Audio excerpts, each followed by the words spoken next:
বাংলাদেশের এক ভদ্রলোক জাপানে ঘুরতে গিয়ে জাপানের একটি 5 স্টার হোটেলে উঠলো। সেখানে গিয়ে সে সুইমিং করতেছিল।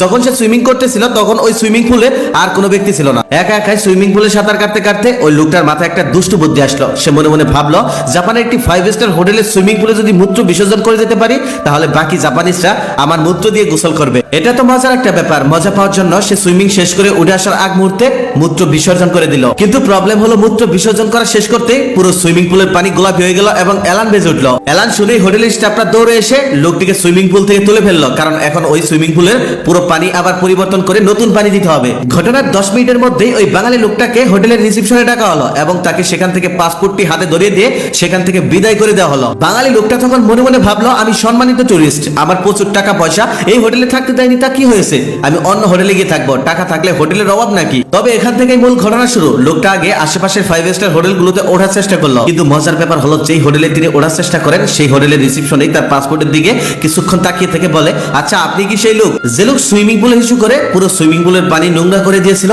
এবং সেই হোটেল থেকে রীতিমতো অপমান করে আপনাকে বের করে দিয়েছে?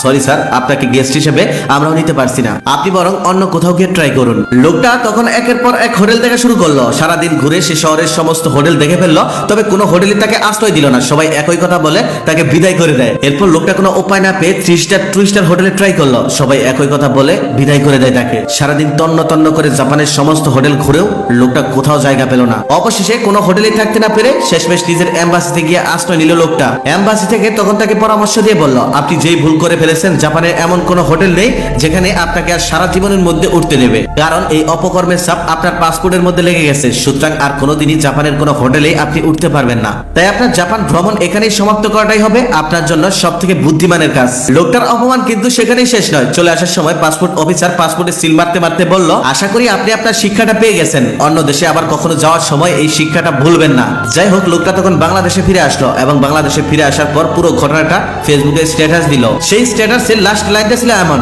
পুরো জাপান জেনে গিয়েছিল যে আমি একটি হোটেলের সুইমিং পুলে হিসু করেছিলাম। এদিকে আমাদের দেশ থেকে কারা আমাদের মিলিয়ন বিলিয়ন টাকা চুরি করে নিয়ে অন্য দেশে গিয়ে টাকার সাম্রাজ্য গড়ছে, আমাদের ব্যাংক খালি করে ফেলছে, সেটা আমাদের সরকার পর্যন্ত খুঁজে বের করতে পারে না। তাহলে আমাদের দেশ উন্নতি হবে কি করে? আমি সেদিন অপমানিত হওয়ার থেকে হতবাক হয়েছিলাম বেশি, কারণ একটু ফাজলামি করে পানি নিচে একটু হিসু করেছিলাম। এমনকি ওই সময় ওই সুইমিং পুলের আশেপাশেও কেউ ছিল না। তারপরে ওই ছোট্ট বিষয়টি জাপানের সমস্ত হোটেল ম্যানেজমেন্ট জেনে গিয়েছিল। শুধু তাই নয়, আমার পাসপোর্টেও আমি যে সুইমিং পুলে শিশু করেছিলাম তার জন্য একটি সিল মেরে দেয়, যার কারণে সেদিন আমি সমস্ত জাপানে তন্ন তন্ন করে খুঁজেও একটি রাত থাকার মতো কোনো হোটেল খুঁজে পাইনি। এবার একটু ভেবে দেখুন, যে দেশের একটি সুইমিং পুলে একটু শিশু করলে সেই দেশের কোনো হোটেলে একটি রাত থাকা যায় না, তাহলে সেই দেশে দুর্নীতি থাকবে কি করে? শুধু জাপানেই নয়, যারা প্রবাসী থাকেন তারা ভালো বলতে পারবেন, পৃথিবীর বেশিরভাগ দেশেই দুর্নীতি করে কোনো পার পাওয়া যায় না। এই জন্যই প্রবাসীরা বাংলাদেশ এয়ারপোর্টে এসে এয়ারপোর্টের দুর্নীতি দেখে আফসোস করতে করতে বাড়ির দিকে যায়। এদিকে আবার আমাদের দেশের বড় বড় রাজনীতিবিদ ও তাদের চেলাদেরও ইউরোপ আমেরিকাতে বাড়ি থাকে। শুধু তাই নয়, সেগুলো আবার এক একটা রাজবাড়ির মতোই।